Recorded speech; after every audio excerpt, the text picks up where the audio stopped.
Acabei de gravar um vídeo falando sobre o bezerro de ouro que eles fizeram. Moisés estava no monte, aí Deus fala para Moisés descer do monte. E olha o que diz aqui. Disse o Senhor a Moisés: Tenho visto que esse povo é um povo obstinado. Deixe-me agora, para que a minha ira se acenda contra eles, e eu os destrua. Depois farei de você uma grande nação. Irmãos, não é bom a gente acender a ira de Deus, não. Nesse caso aqui tinha Moisés. A gente vai ver aqui agora que Moisés, porém suplicou ao Senhor, o seu Deus, clamando. Ou seja, eles tiveram Moisés para clamar. Mas e nós? Temos Jesus, né? O Espírito Santo também, que clama com gemidos inexprimíveis, e Jesus o intercessor. Mas mesmo assim, irmãos, não é bom a gente acender a ira de Deus. Deixe-me agora para que a minha ira se acenda contra eles e eu os destrua. Depois farei de você uma grande nação.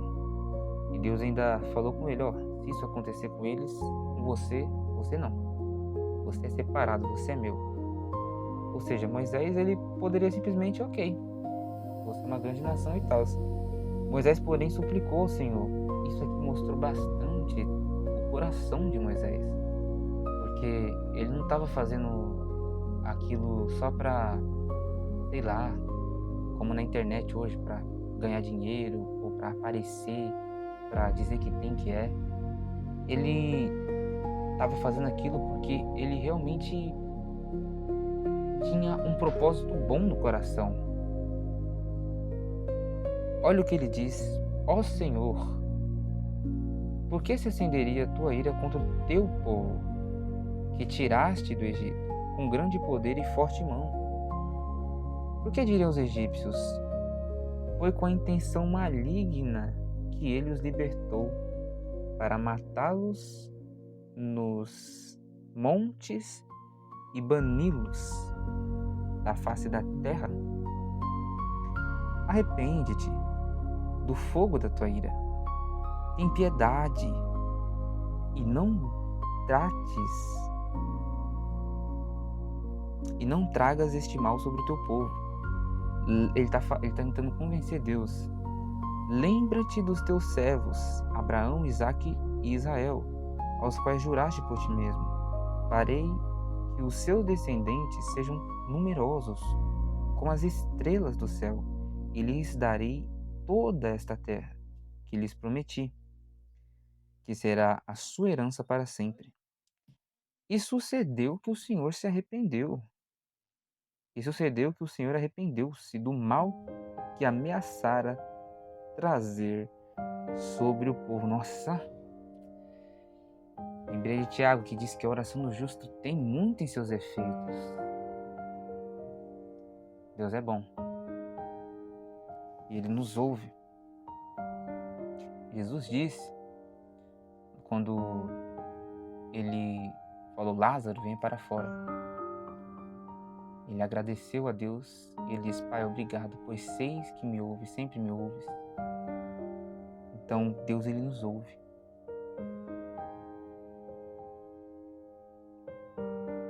O mesmo aconteceu também com Daniel, que veio o anjo Gabriel, ou seja, Deus, ele ouve e nos responde também. A mesma coisa com Ana. Ela chorava.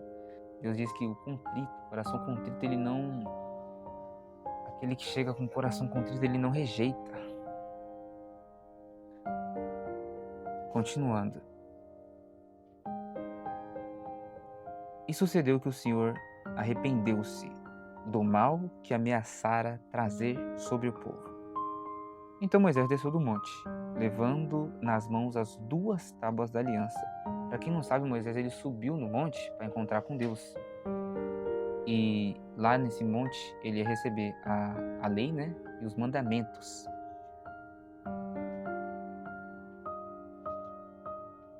Continuando. Levando nas mãos as 2 tábuas da aliança, estavam escritas em ambos os lados, frente e verso, olha. As tábuas tinham sido feitas por Deus. O que nelas estava gravado fora escrito por Deus. Meu Deus, então essas tábuas aqui eram sagradas, muito importantes. Meu Deus. Quando Josué ouviu o barulho, isso aqui pouca gente fala, né? Que essas tábuas tinham sido feitas por Deus. O que nelas estava gravado foi escrito, o próprio Deus escreveu? Foi escrito por Deus. Forte isso aqui, hein? Quando Josué ouviu o barulho do povo gritando, disse a Moisés. Provavelmente Josué estava um pouquinho atrás, né? Do monte. Um pouquinho abaixo. Que nem Jesus e os seus discípulos. Há barulho de guerra no acampamento. Respondeu Moisés. Não é canto de vitória, nem canto de derrota, mas ouço o som de canções. O que será, né? Quando Moisés aproximou-se do acampamento e viu o bezerro e as danças, irou-se, meu Deus, e jogou as 2 tábuas no chão, ao pé do monte, quebrando-as. O que a tábua tem a ver com isso? Pegou o bezerro que eles tinham feito e o destruiu no fogo, depois de moê-lo até virar pó. Espalhou na água e fez com que os israelitas bebessem. Moisés estava com raiva, hein? Acho que teria uma fala, né? Seria tipo, derrubou, né? Agora você vai lamber. Meu Deus! E perguntou a Arão, que lhe fez esse povo para que você o levasse a tão grande pecado? Respondeu Arão, não te enfureças, meu senhor. Tu bem sabes como esse povo é propenso para o mal. Eles me disseram, faça para nós deuses que nos conduzam. Isso aqui é muito sério. Sem Deus a gente perde a direção. Pois não sabemos o que aconteceu com esse Moisés. Quem não sabe esperar o tempo de Deus, quem não sabe permanecer na palavra que Deus falou, pode entrar por caminhos, a própria vontade, o ego. Imagina, Deus falou uma coisa para você e você, por algum motivo, razão, circunstância, olha para o lado, olha para o outro. Eu tô vendo que nada tá acontecendo, então o que Deus falou, será que é isso mesmo? Eu acho que não é isso não. Eu tô aqui, né, gravando vídeo no YouTube, Deus falou tal coisa pra mim continuar e tal, mas não tô vendo resultado. Será que é isso mesmo? Vou tentar outra coisa, né? Então, quando Deus dá uma ordem pra gente e as coisas... É o tempo de espera.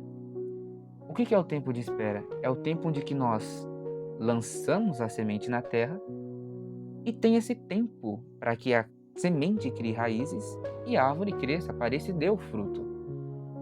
Nem todo fruto é da noite para o dia. Tem um tempo para que a árvore venha crescer e frutificar. E exige paciência de nós. Eles não tiveram. Só que isso revelou muito mais do coração deles. Porque se eles estavam carentes de direção, para onde é que eles iam? Para onde é que eles vão, né? Carentes de Deus. Eles foram para Arão. E olha o que o Arão fez. Respondeu Arão: não te enfureças, meu senhor. Tu bem sabes como esse povo é propenso ao mal. Propensos para o mal.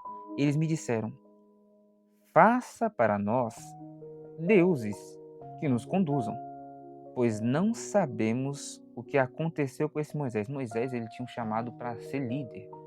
Então o líder, ele guia o povo, ele mostra o caminho, a direção. Sem Moisés, aquele que carregava a presença de Deus e falava para o povo, eles ficaram perdidos. o homem que nos tirou do Egito. Então eu lhes disse: quem tiver enfeites de ouro, traga-os para mim. O povo trouxe-me o ouro e eu o joguei no fogo e surgiu esse bezerro. Aqui nós vemos que essa fala dele está meio não precipitada, mas editada, porque olha o que diz aqui antes: dando-lhe a forma de um bezerro. Prestem atenção. Todos tiraram seus brincos, um pouco antes, todos tiraram seus brincos de ouro e os levaram a Arão. Ele os recebeu e os fundiu, transformando num ídolo, que modelou com uma ferramenta própria, dando-lhe a forma de um bezerro. Tem uma pregação que eu ouvi que fala exatamente sobre isso, sobre o bezerro ser aquilo que estava no coração dele. O Deus que estava no coração de Arão. Nossa, tem um primo chamado Arão, lembrei dele. O Deus que estava no coração de Arão, ele deu forma àquilo. Então, para falar a verdade, se você fosse, digamos que você fosse Arão e o povo fosse até você, o que você faria? Você criaria um Deus? Eu acho que você iria pelo aquilo que você acha? Você seria o seu próprio Deus? Porque o Deus é o Senhor. O Senhor é aquele que guia, conduz, que manda, que tem um domínio, controle sobre tudo. É como se fosse o nosso rei. Você seria o próprio rei de você? Você seria o próprio Deus de você? Você consultaria a si mesmo? Ou você consultaria a Deus nessa situação? Porque o que Deus falou? Qual foi a última instrução? Fiquem, esperem até que eu volte. Moisés falando. Então o que eles tinham que fazer era permanecer ali. Se fosse eu e o povo viesse até mim e falasse isso, o que eu falaria? Moisés falou pra gente esperar, gente, calma.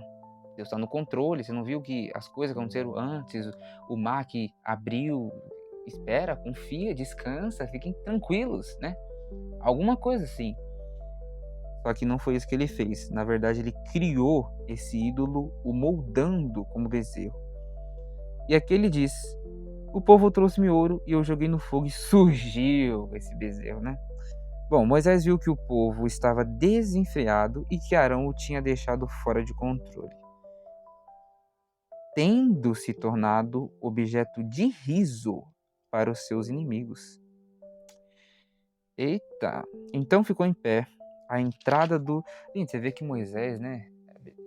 Eu já ouvi dizer, né, que ele era o homem mais paciente. Eu já ouvi dizerem que tem um versículo que ele mesmo diz que ele é o homem mais paciente da terra, né? Ele era o homem mais paciente.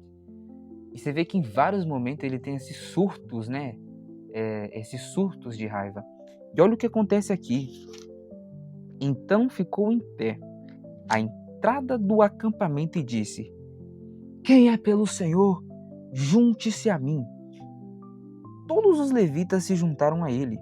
Declarou-lhes também: assim diz o Senhor, o Deus de Israel: pegue cada um a sua espada, percorra o acampamento de tenda em tenda e mate o seu irmão, o seu amigo e o seu vizinho. Isso daqui foi um combate sangrento, algo que um massacre. Fizeram os levitas conforme Moisés ordenou. E naquele dia morreram cerca de 3.000 dentre o povo. Disse então Moisés: hoje vocês se consagraram ao Senhor, pois nenhum de vocês poupou o seu filho, o seu irmão. Tem um versículo que diz, irmão, que quem não for capaz de deixar filho, irmão, parente, família, casa, bens, por mim, não é digno de mim, Jesus falando. Então, aqui nós vemos a prática disso. A ordem, através de Moisés. Moisés era o porta-voz de Deus. Matem, e eles mataram. Eles deixaram a emoção de lado, o sentimento de lado e obedeceram. Então tem vezes que Deus vai falar pra gente fazer coisas que a nossa emoção vai dizer: não, é meu irmão, é minha mãe, é meu pai, é meu parente. Eu não vou fazer isso, eu não posso fazer isso, não posso deixar ele assim. Só que tem coisas que a gente tem que colocar na mão de Deus. Tem coisas que não é do nosso poder, não está no nosso controle mais. Aí já é Deus. É Deus que vai lidar com a pessoa, é Deus que vai fazer do jeito dele, na hora dele, no tempo dele. Então, tem coisas que é só colocar na mão de Deus e confiar. No dia seguinte, Moisés disse ao povo: vocês cometeram um grande pecado, mas agora subirei ao Senhor e talvez possa oferecer propiciação pelo pecado de vocês. Assim Moisés voltou. Antigamente tinha muito isso, né? Hoje Jesus morreu já por nossos pecados e já não há necessidade, né, de... Jesus é suficiente. Não precisa de... pequei hoje, vou lá matar mais uma ovelhinha para a propiciação do meu pecado, ou seja, para encobrir. Tem nenhum corretivo que encobre, sabe, o erro que a gente cometeu. Passar um corretivo aqui. Não. Jesus já foi suficiente, o sangue dele.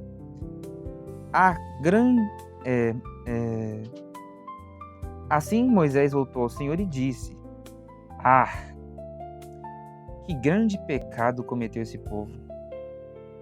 Fizeram para si deuses de ouro. Mas agora eu te rogo, perdoa-lhes o pecado, senão risca-me do teu livro que escreveste. Respondeu o Senhor a Moisés. Isso aqui é muito forte, mano.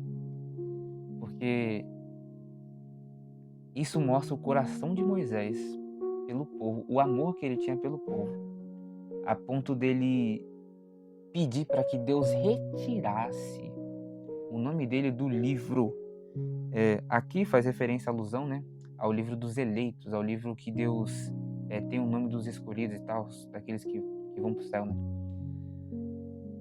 O livro da vida. O livro da vida. Respondeu o Senhor a Moisés: riscarei do meu livro todo aquele que pecar contra mim. Agora vá, guie o povo ao lugar de que lhe falei, que é a terra prometida, Canaã. E meu anjo irá à sua frente. Existe um anjo que está conosco, um anjo que nos guarda, um anjo que vai na nossa frente e nos protege. A Bíblia diz que os anjos do Senhor acampam ao redor daqueles que o temem e o livram. Então tem anjos ao nosso redor que nos guardam.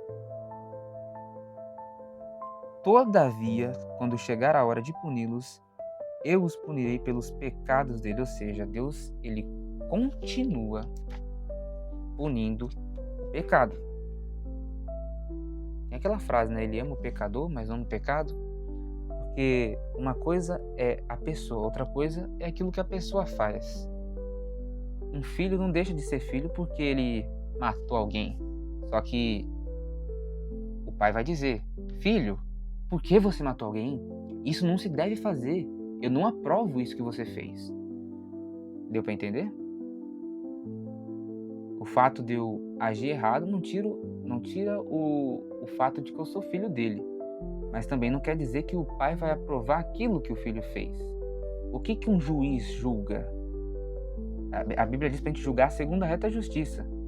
O juiz não julga a pessoa. Você é negro, você matou a pessoa, está condenado, 10 anos de prisão. Não.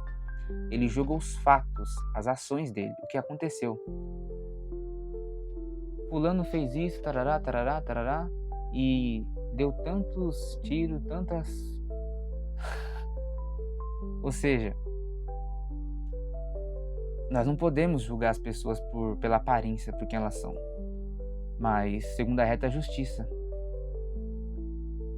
pelas ações, intenções. Só Deus conhece o coração, para falar a verdade. A gente nunca vai conseguir julgar alguém completamente sem conhecer o coração dessa pessoa. E você vê que Deus, como é que ele revela o coração das pessoas? Porque se não tem como eu julgar alguém totalmente sem conhecer o coração, como que eu conheço o coração de alguém? Então quer dizer que nenhuma pessoa eu conheço o coração realmente dela, quem ela realmente é? É pelas ações. A Bíblia diz que pelo fruto os conhecereis. Deus, ele cria situações que revelam quem é e quem não é. Deus, ele cria situações e através dessas situações, ele expõe. Os seus próprios inimigos, eles vão falar de você. Você vai reconhecê-los pela forma que eles tratam você. E quando alguém tratar mal você, falar mal de você ou agir de forma, sei lá, te perseguir, é Deus revelando. Ah, mas eu odeio aquela pessoa e tal. A gente tem que orar pelos nossos inimigos. A Bíblia diz, Jesus é o maior exemplo. Quando ele estava na cruz, ele diz: perdoai-os, pois não sabem o que fazem. Eles não sabem o que eles estão fazendo. E realmente, né, se for parar para ver, né, alguns foram contratados para dizer: crucifica, crucifica. Não sabia de nada o que está acontecendo, né? Às vezes os fariseus, né, da época, os religiosos, acharam alguém no meio da rua: ô, fulano, vem cá, fala para prender Jesus e soltar Barrabás. Então, muitos ali não sabiam nem o que estava fazendo. Estevão também, na morte dele, foi apedrejado. Estevão, eu chorei, cara. Eu chorei quando eu li aquele versículo lá. Ele falou a mesma frase de Jesus, né? Parecida. Perdoai-os, pois não lhes impute esse pecado. E ele diz, né? Eis que vejo os céus abertos. Tem uma música que diz: eis que vejo os céus abertos. Ele teve a visão, né? O trono de Deus, se não me engano. Eu vejo Deus assentado e tal. Gente, mas é isso. Esse foi o vídeo. Espero que tenham gostado. Comenta o que vocês acharam. Deixe seu like e compartilha. Até o próximo vídeo.